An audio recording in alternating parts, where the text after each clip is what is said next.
8 साल बिछड़ने के बाद जब पति अपनी पत्नी से मिलता है तो फूट फूट कर रोने लगता है। पत्नी जब पति से मिलती है तो वो भी बिलक बिलक कर रोने लगती है।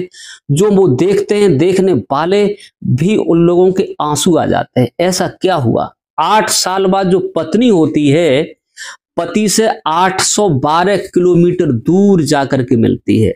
पति सूचना पर पहुंचता है, पत्नी उसे देख करके ऐसे गाय की तरह टूटती है, पति भी टूटता है, एक दूसरे की जेट भर करके रोने लगते हैं। जो सच्ची कहानी सुनाने जा रहा हूं, मैं हूं प्रेम यादव। नमस्कार, प्रणाम, बने रहिए मेरे साथ। कहानी बहुत ही इंटरेस्टिंग होने वाली है, क्योंकि पत्नी 8 साल पहले कैसे बिछड़ गई थी। तो जो कहानी बताने जा रहा हूं, ये कहानी उत्तर प्रदेश गोरखपुर के पास जो वीरगंज वार्डर है, वहां की कहानी है। एक परिवार होता है छोटा सा।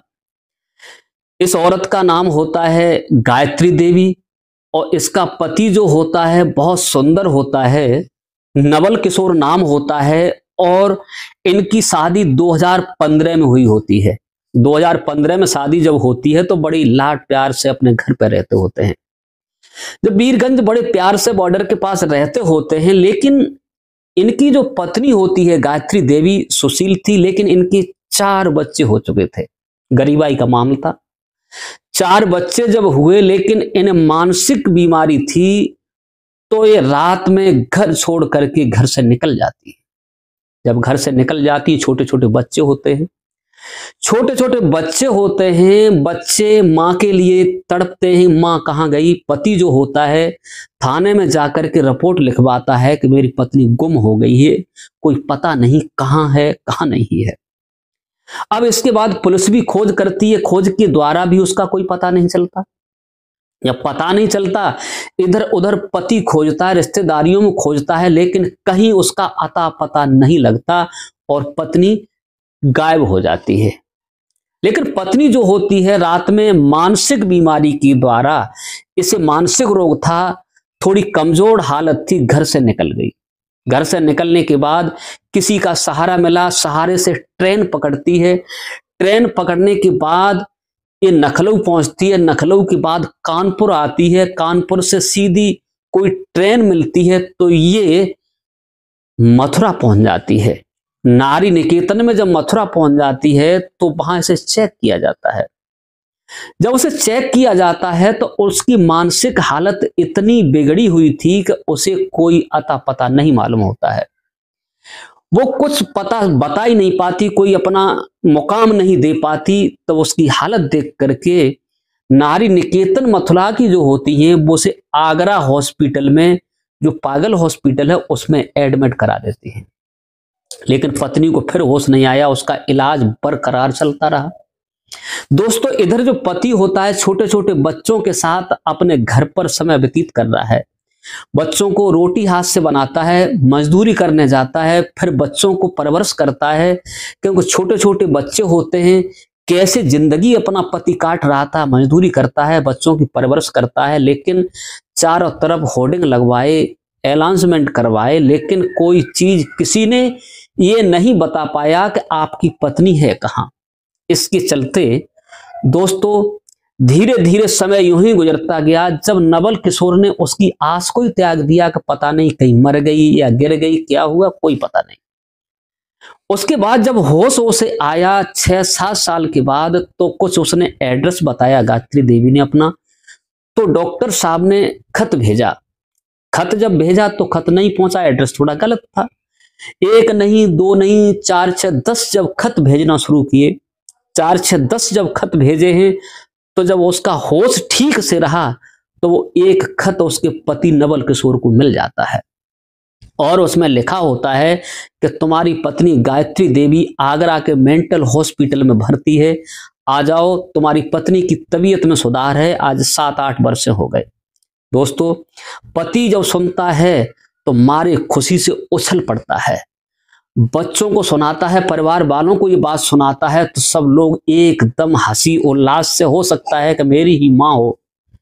जो पति नवल किशोर होता है अपने कुछ रिश्तेदारों को साथ लेता है और वहां से आगरा के लिए ट्रेन से बैठता है। जब हॉस्पिटल में पहुंचता है, जैसे ही पत्नी को देखता है तो पत्नी ऐसे गाय की तरह दौड़ती है, पति भी ऐसे दौड़ता है, एक दूसरे को जेट भर लेते हैं। पत्नी जो होती है पति को देख करके गाय की तरह तड़पने लगती है, फूट फूट कर रोने लगती है। और उसका जो पति होता है नवल किशोर, अपनी पत्नी की जेट ही नहीं छोड़ता, क्योंकि 8 साल बाद मिले थे, छोटे छोटे बच्चे थे। और पत्नी और पति जब रोने लगते हैं तो डॉक्टर के आंसू भर आते हैं। लोग उन्हें समझाते हैं कि चलो इतने दिन के बाद आपकी मोहब्बत, आपकी पत्नी खोई हुई मिली है, इसका इलाज हुआ है, इनके 4 बच्चे हैं और अपनी जिंदगी को कैसे काटा होगा, सब लोग उनकी सराहना करते हैं। उसके बाद पत्नी उनकी स्वस्थ हो जाती है।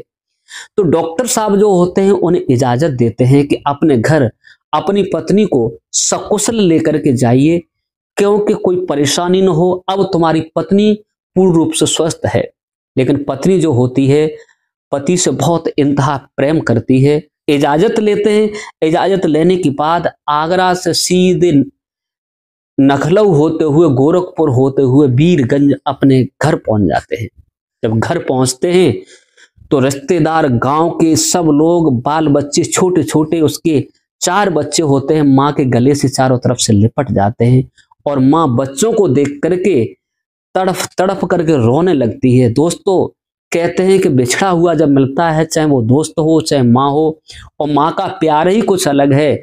जिन लोगों की माँ नहीं होती है, जिन लोगों की माँ है उन्हें पूछो, और जिनकी माँ नहीं है उनके दिल से पूछो, आखिरकार माँ तो एक माँ होती है। बच्चे का भविष्य बनाने वाली सिर्फ माँ होती है। माँ जिस रंग में रंगना चाहे बच्चा उसी रंग में रंग जाता है। दोस्तों, ये कहानी जो है एक पारिवारिक कहानी है, क्योंकि पत्नी अपनी कैसी भी हो, चाहे वो चतुर हो, चाहे अज्ञान हो, चाहे विद्वान हो, चाहे कैसी भी हो, गोरी हो या काली हो, उसके लिए वो देवी है। ऐसे ही पत्नी के लिए पति कैसा भी हो, चाहे धनहीन हो, चाहे धनवान हो, चाहे अज्ञान हो, चाहे पहलवान हो, उसके लिए देवता है, उसके लिए परमेश्वर है, उसके लिए ईश्वर है। पति पत्नी का एक गाड़ी रूपी पहिया होते हैं, अगर एक भी कमजोर है तो चलने में झटका लगता है। दोस्तों, जो हम कहानी सुनाते हैं रोजाना, पारिवारिक कहानी सुनाते हैं, क्योंकि परिवार में क्या हो रहा है, ज्यादातर जो लोग इधर उधर भटक रहे हैं, माता पिता को कष्ट दे रहे हैं, बहन भाई को कष्ट दे रहे हैं, रोजाना आप मीडिया के द्वारा सुन रहे हैं कि परिवार बिगड़ते जा रहे हैं।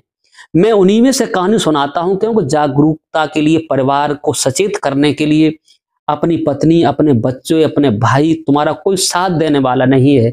अंत में अगर साथ है तो तुम्हारी पत्नी, तुम्हारे बच्चे, तुम्हारे घर, तुम्हारे पास कुछ है तो सब तुम्हारी सुनेंगे, और नहीं सुनने वाला है। तुम्हारी जेब में पैसा है, शरीर में ताकत है, सब तुम्हारी परवरिश करेंगे, सब सेवा करते हैं। लेकिन ये चीज खत्म हो जाती है तो कोई तुम्हें पूछने वाला नहीं होता। पैसा पैदा करते रहो, बच्चे खूब आपकी सेवा करेंगे, पैसा पैदा बंद कर दो, वो आपको पूछते भी नहीं है। मैं जो कहानी कल एक बनाऊंगा वृद्ध माता पिता की, आप बने रहिए मेरे साथ।